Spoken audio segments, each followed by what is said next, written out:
What do you think about his vocality and how loudspoken he is about the Gaza and the stance that we're taking on the Gaza war, particularly against Israel? Yeah.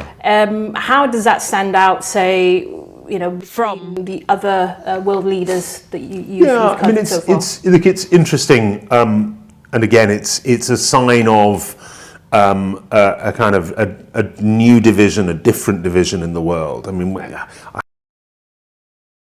it's a horrible one. It really is, because it suggests that there's one lump here and another lump there. But let's use it for the moment.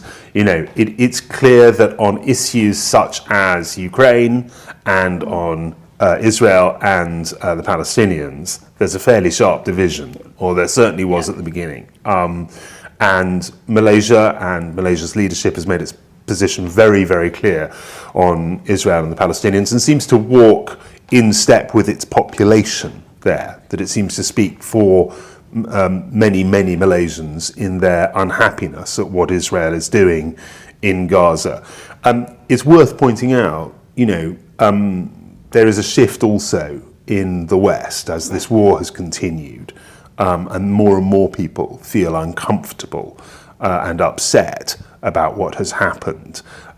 Again, not my place to judge it, but it is interesting that Malaysia has been so forthright, and obviously I think there is a reflection in the government as to what people feel within Malaysia about what's happening in Gaza. What about the double standards that we've pointed to, say, when the Western media covers Ukraine and Russia, there's a different treatment, whereas when it comes to Gaza, how do you find that criticism? Well, I without wanting to be really annoying, I sort of need to know what the specific criticism of double standards is. Okay.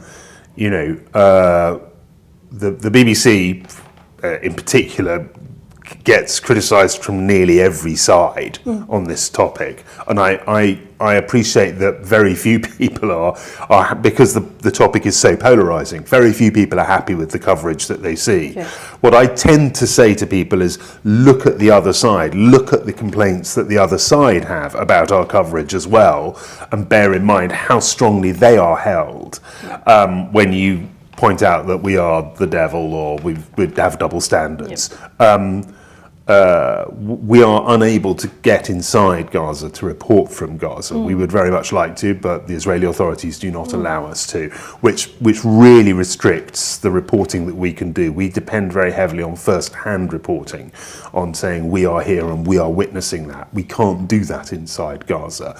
That does restrict what we're able to do. We're able to travel more freely, of course, in those parts of Ukraine that are still controlled by Ukraine. So on double standards, I'd be interested in what the specific criticism is, but I would also say all reporting is an art, not a science. Okay. Those who make claims for it to be a science are wrong. And whilst there will be mistakes that have been made, it is an effort always to find the closest thing you can get to the truth and to report again what each side says.